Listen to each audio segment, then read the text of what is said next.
m'appelle Nicolas Monod, je fais partie de l'association Pacadure et je porte le projet Emboîte le plat à Rennes avec un collectif de 6 personnes. Et donc, je vais vous faire un peu le retour d'expérience du projet qu'on a monté ici et qui existe aussi à Toulouse. Et voilà, je pense que ça peut vous intéresser, parce qu'on a quand même pas mal d'expérience et de recul maintenant sur l'utilisation de nos services en emballage consigné. Alors, qu'est-ce que c'est le service Emboîte le plat? Donc nous, on propose de mettre à disposition des commerçants via un abonnement mensuel des emballages en verre réutilisables. Ces emballages, les restaurateurs, aux commerçants, aux bouchers, ou tout métier de bouche, ils peuvent être proposés aux clients contre une consigne de 3 euros. Et après utilisation de l'emballage, le client peut ramener sa boîte dans n'importe quel commerce partenaire du réseau Emboîte le plat. Nous, on s'occupe de toute la chaîne logistique. On a un local de stockage avec un stock de boîtes et on effectue cette logistique en mobilité douce, en vélo cargo, donc adapté à la circulation en centre-ville et à la logistique du dernier kilomètre. Donc notre association s'appelle Pacadure, ça veut dire emballage en breton, et notre projet est accompagné par un incubateur de projets d'économie sociale et solidaire d'Ille-et-Vilaine qui s'appelle TAC 35. Et donc les TAC, c'est les incubateurs de projets d'ESS et il y en a dans tous les départements bretons. Alors notre projet, au-delà de réduire la quantité de déchets utilisés pour la vente à emporter, on veut que ce soit un projet un peu différent des entreprises conventionnelles. On prend vraiment l'intérêt général et la gouvernance horizontale pour co-construire des projets adaptés au territoire avec tous les acteurs du projet. Ça peut être les commerçants, ça peut être les collectivités locales, ça peut être les citoyens. Tous ces gens-là, on les implique dans le développement de notre projet. Au-delà des déchets, toujours, on souhaite que cette petite boîte soit un déclencheur pour amorcer des changements de mode de consommation et que tous les utilisateurs et utilisatrices se disent que voilà, si je peux prendre une boîte réutilisable pour mon repas le midi, je peux peut-être de façon plus globale changer mes habitudes sur d'autres aspects de ma consommation en général. Et on souhaite bien évidemment, comme toutes les personnes qui sont présentes aujourd'hui, relocaliser la richesse perdue avec le jetable et créer des emplois locaux dans des structures territoriales. Donc le projet rennais, donc j'expliquerai un peu tout à l'heure la relation qu'on a avec l'équipe de Toulouse. Le projet rennais, on l'a commencé en avril, donc je me suis lancé dans l'aventure avec un camarade qui s'appelle Tristan. On a eu un peu le syndrome que beaucoup de gens ont en ce moment de faut qu'on redonne du sens à notre travail et on se reconnaît plus dans notre boulot qu'on fait au quotidien. Donc on a décidé de se lancer dans ce projet-là en début d'année. Donc on a commencé par une phase de préparation, donc créer notre association, monter un collectif, prospecter auprès des commerçants et lever des fonds pour démarrer une phase d'expérimentation qui a eu lieu d'octobre à janvier. Donc on a commencé avec 12 commerces et qu'on a rapidement monté à 20 commerces. Et là, on est dans la phase d'amorçage, donc continuer la levée de fonds et déployer le service à plus de commerçants sur la métropole rennaise. Et pourquoi pas expérimenter d'autres activités que je décrirai un peu plus tard. Donc, je vais vous parler plus en détail de l'expérimentation qu'on a fait. Donc, l'expérimentation, elle a duré 3 mois. On voulait travailler avec 20 commerces et on avait un budget de 18 000 € qui a été élevé par un crowdfunding où on a atteint notre palier maximum, donc qu'on a même dépassé. Donc, ça démontrait vraiment l'intérêt des citoyens pour une initiative comme la nôtre. Donc, ça nous a permis d'acheter un vélo, 18 000 contenants, 1800 contenants, des caisses de transport, des supports de communication. Et on a pu nouer nos premiers partenariats avec des entreprises comme la Feuille de Râpe qui réalise le lavage, Esprit Planète pour le stockage, et après, on avait différentes charges à payer. Donc, pour expliquer juste au niveau du lavage, initialement, la naissance du projet, on se posait la question de, après chaque utilisation d'une boîte, la collecter chez le commerçant, la laver et la remettre à disposition. C'est rapidement rendu compte que ça allait être un casse-tête logistique et que ça allait coûter un bras aux commerçants parce que le lavage a un coût. Donc, en fait, les commerçants qui font de la vente emportée nous ont eux-mêmes dit, nous, on a tout ce qu'il faut pour laver. Donc, les boîtes, on va les récupérer, on va les relaver et puis on les remettra en circulation. Ça nous permet d'utiliser encore moins d'emballage jetable si on les réutilise tout de suite.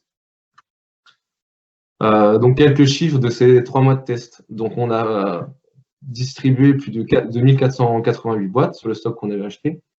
Ça a permis d'économiser plus de 5000 emballages à usage unique, donc soit plus de 150 kg de déchets. Et chez tous nos commerces partenaires, ils sont passés à peu près à 30% de leur vente emportée réalisée en boîte en verre consigné. Donc, ce qui est assez significatif quand même. On a des restos où c'est 10, on a des restos où c'est 90. Enfin, évidemment, ça fluctue et ça change d'une clientèle à l'autre et d'un type d'établissement à l'autre. Mais 30%, on est quand même super content du résultat. On ne pensait pas arriver à cette valeur-là. On a parcouru beaucoup de kilomètres à Rennes. Il y a très peu de casses, seulement 2 boîtes. Et on a, sur les 20, enfin, aujourd'hui, on a 20 commerces. On a eu 28 prises de contact par des commerçants intéressés par le service sur le territoire. Et pour vous montrer que le service est plutôt plébiscité, 100% des commerçants souhaitent continuer. Et il y a une petite communauté qui s'est créée sur les réseaux sociaux. Et voilà, les médias aussi ont démontré un certain intérêt envers le projet. Donc les retours côté commerçants, ce qui leur a plu, c'est vraiment la simplicité du service, la souplesse dont nous, on a fait part au démarrage, qu'on pourra peut-être moins faire valoir dans le futur, hein, quand on aura plus de commerce, etc. On sera peut-être un peu plus rigoureux, où là, c'était vraiment, on était dans l'écoute et la disponibilité. Ce qu'ils ont apprécié aussi, c'est la valorisation de leur commerce, qui s'engage dans une démarche écologique et qui veut clairement lutter contre le jetable. Et ils nous ont questionné sur d'autres formats de contenants. Donc aujourd'hui, il n'y a que celle que vous voyez à l'écran. Là, c'est une Duralex de un peu plus d'1 litre de 17 cm par 17 cm. Côté client, les clients, ils attendaient ce genre de service et ils trouvent ça accessible et pratique parce qu'on peut ramener sa boîte dans n'importe quel commerce du réseau. Donc, c'est vraiment simple pour eux et plus le réseau s'agrandira, plus ce sera simple évidemment puisqu'ils pourront ramener ça un peu où ils veulent. Et d'un point de vue social, un peu les études des comportements des utilisateurs, on constate un fort effet de mimétisme, c'est-à-dire que les gens qui sont de prime abord un peu pas forcément convaincus ou qui disent oh, je la ramènerai pas, j'y penserai pas, etc. En voyant leurs amis, leurs collègues ou d'autres personnes, ou même la personne dans la queue devant eux prendre une boîte, on constate que beaucoup de gens y passent et se mettent à utiliser une boîte en verre.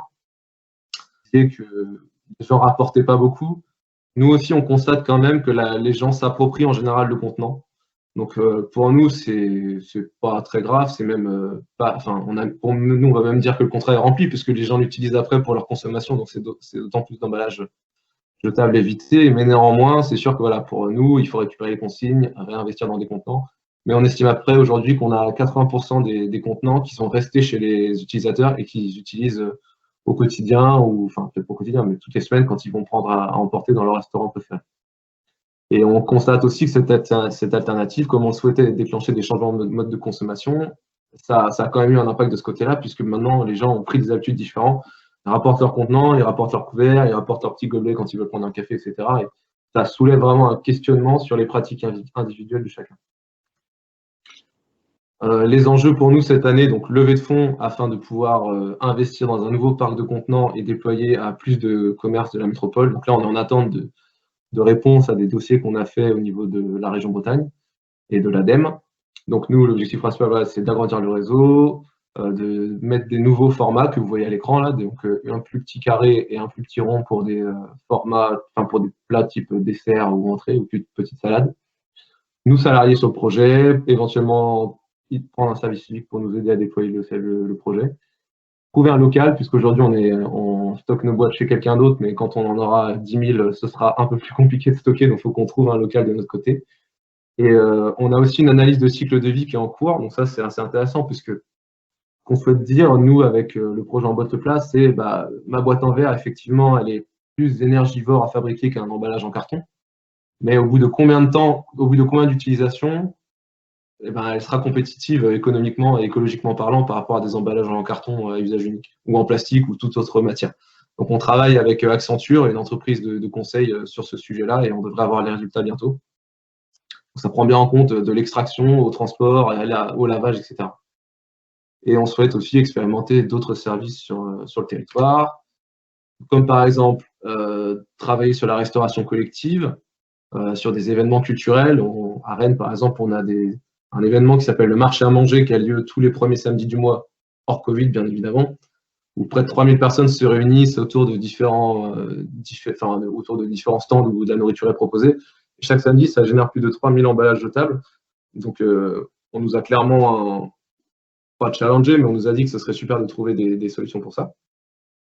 On cherche à travailler aussi avec les ambulants. On a déjà un food truck là dans les 20 commerçants avec qui on travaille et la solution semble adaptée parce on a des contraintes un peu plus différentes. Ils ont moins de place pour stocker, il faut revenir plus souvent, mais globalement, la clientèle est très fidèle et du coup, on passe assez facilement à la boîte consignée. On souhaiterait pourquoi pas imaginer des solutions pour les marchés, où il y en a comme il y en a beaucoup à Rennes, etc., ou proposer de la location de contenants pour des particuliers ou d'autres événements. Et pourquoi pas aussi, d'où la présence aujourd'hui, peut-être participer à l'émergence d'autres solutions dans Boîte Le Plat sur d'autres territoires, parce qu'aujourd'hui c'est quand même un projet de métropole, on va dire, mais on imagine des solutions pour les territoires un peu plus ruraux ou un peu moins denses. Et donc voilà, pour vous expliquer un peu l'aspect réseau national, donc en Boîte Le Plat, ça a été créé en 2019 par l'association Éthique Emballage à Toulouse. Donc du constat que voilà, il y a la restauration, ça crée trop de déchets, que ces déchets sont néfastes pour l'humain, la société et la planète, et qu'il était temps de revoir un peu nos pratiques. Donc le projet s'est lancé en 2019, et nous on a pris contact avec eux l'année dernière en leur disant que voilà, le projet ça nous intéressait, ça nous séduit, et c'est complètement dans les valeurs qu'on défend, de partage, de simplicité, de collectivité. Et, et voilà, donc on s'est décidé à essaimer le projet, que Rennes serait le premier territoire d'essaimage. On est en train de construire avec Toulouse un programme d'accompagnement justement pour que d'autres territoires puissent intégrer aussi le réseau. Donc l'objectif, c'est qu'en 2021, on en a deux territoires supplémentaires. Et voilà, donc on peut se vanter d'avoir le plus grand commerce français, le plus grand réseau français de commerce utilisant des emballages réutilisables pour la vente emportée, puisqu'on a 80 commerces sur nos deux villes, et ce qui nous a permis, depuis le démarrage du projet en boîte de plat, d'économiser 50 000 emballages. Donc effectivement, nous, Rennes, c'est 5 000, Toulouse, c'est 45 000, mais on a pour ambition de les rattraper très vite aussi. Et donc nous, c'est une offre à tarif unique pour les commerçants, donc de 20 € par mois, avec 80 à 120 boîtes, donc c'est en fonction des formats, et une consigne de 3 € par contenant. Et donc, moins d'emballage, c'est évidemment plus de plaisir. Voilà, je suis à l'écoute de vos questions. Alors, est-ce que tous les restaurateurs ont une solution de lavage? Oui. Tous les restaurateurs aujourd'hui sont équipés, donc la plupart le font avec un lave-vaisselle professionnel. Certains le font en plonge conventionnelle, on va dire. Mais aujourd'hui, ils font tous la vaisselle à la main. Donc, on a un commerce qui nous a contacté il y a quelques semaines, là, qui voulait rejoindre le réseau, mais lui, par exemple, n'a pas de lave-vaisselle, quoi. Donc, on lui a dit, effectivement, oui, on pourrait trouver des solutions avec toi, mais ça va coûter un prix démesuré et pas concurrentiel par rapport aux jetables. Le premier investissement qu'on conseille de faire, c'est d'acheter de quoi laver des assiettes, des gobelets, des verres, etc. Et donc, oui, aujourd'hui, c'est comme ça que ça fonctionne. Les commerces lavent. Et c'est aussi quelque chose qui était important dans la construction de notre offre et de notre tarif, c'est que ça induit un petit peu plus de boulot pour eux. Donc, on ne peut pas mettre un truc au juste prix du jetable, ça ne fonctionnerait pas.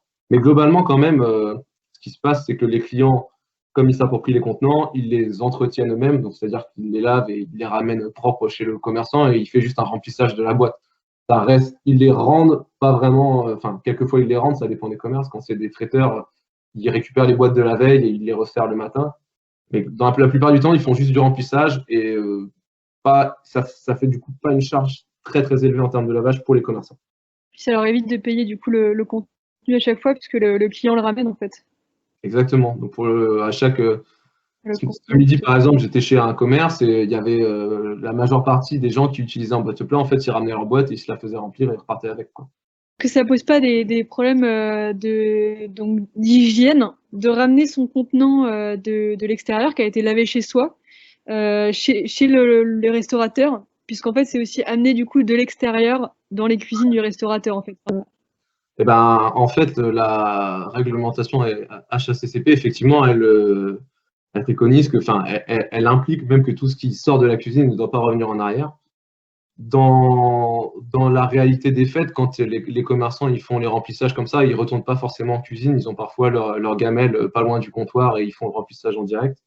On a aussi des commerçants qui fonctionnent un peu sous format traiteur, c'est-à-dire, enfin, comme je disais juste avant, c'est-à-dire qu'ils ont toutes les boîtes de préparées derrière leur étal et le client, lui, il ramène sa boîte de la veille, il la met dans une caisse à l'entrée de l'établissement pour qu'elle soit récupérée par le restaurateur et du coup la lavée vraiment par le restaurateur.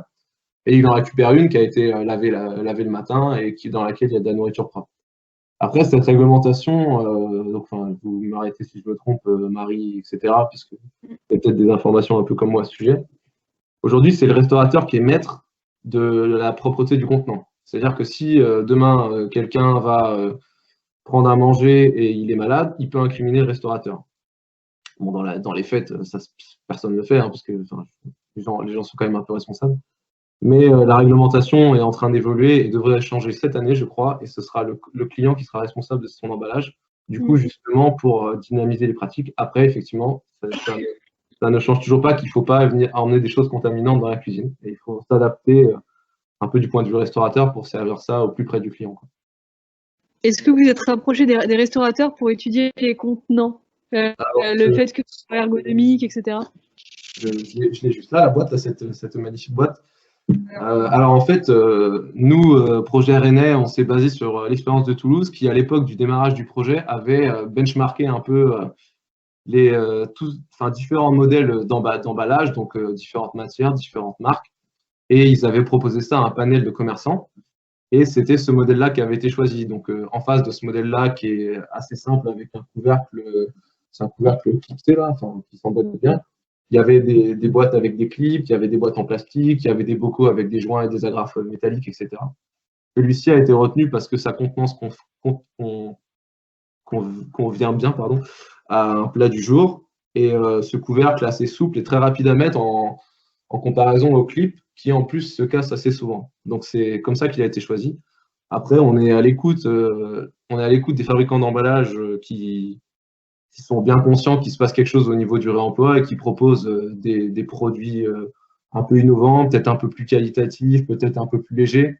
Donc on n'est pas marié à cette boîte-là ou à Duralex, on est ouvert à changer et justement, et peut-être à faire jouer un peu la concurrence pour avoir des produits intéressants, quoi. C'est vrai que ce modèle est assez gros, on va dire, mais c'est utilisé plutôt pour des plats principaux. Après, les fabricants, ils travaillent là sur des choses un peu plus petites pour des petites entrées ou des sauces, des choses comme ça. On a vu des petits contenants un peu type pot de yaourt, de yaourtière avec un petit couvercle slip. Donc, il y a des choses qui vont apparaître. Après, le plateau bento, le problème, c'est que ça va coûter cher, quoi.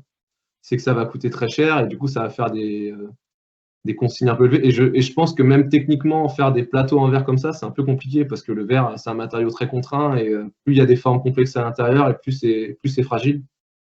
Donc, faut voir, faut tester, faut expérimenter. Peut-être que pour le plateau repas, le verre n'est pas la solution. Peut-être que c'est du plastique, mais un plastique biosourcé, réutilisable, etc. Peut-être que c'est de l'inox. Chaque matériau a sa spécificité. Nous, on a choisi, celui-ci avait été aussi choisi et plébiscité par les commerçants parce que c'est le matériau le plus agréable pour consommer, quoi. Ça, y a pas ça vient pas polluer la nourriture, il n'y a pas de transfert de particules. Et c'est quand même beaucoup plus agréable de manger, je sais pas, une blanquette dans un plat comme ça que dans un plat en amidon de maïs où à chaque fourchette, on emmène la moitié de la barquette, quoi. C'était aussi ça qu'avait joué dans le choix, mais bon, je pense pas qu'il y a une solution magique. Je pense que chaque usage doit être étudié et une solution adaptée sera trouvée derrière, quoi. Clientèle, globalement, ils ramènent dans la plupart du temps la boîte dans le même établissement parce qu'ils sont fidèles de cet établissement-là et qu'ils ont l'habitude d'y aller. Donc, du coup, ils s'approprient la boîte, comme j'expliquais pendant la présentation, et ils la ramènent à chaque fois. Donc, du coup, nous, en termes de logistique, plus on avance dans le temps et moins on a besoin d'approvisionner des boîtes à ce restaurant-là, puisque en fait, les gens les ramènent naturellement et les font remplir à chaque fois. Donc, au bout d'un moment, ça plafonne et là, on constate ça depuis nos 3 mois d'expérimentation. On atteint une sorte de plateau et niveau logistique, c'est beaucoup moins intense que ce qu'on a pu avoir au démarrage. Alors, la logistique, c'est 6 heures par semaine. Il disait que c'est 1 heure par jour que vous faites la tournée des magasins, c'est ça? Enfin, des restaurants? Non, au démarrage, on faisait à peu près 2 jours par semaine parce que du coup, là, on avait des grosses quantités de boîtes à approvisionner. Là, sur le final, on est plutôt à une demi-journée par semaine pour gérer les 20 commerces. Nous, on estime qu'une personne est en capacité de gérer plus de 100 commerces en logistique et on fait plutôt ça sur une journée. Donc, on a défini des créneaux avec les commerçants et on passe tel jour, suivant leurs demandes, ils nous envoient un petit SMS ou un petit coup de fil et on répond à leurs demandes, quoi.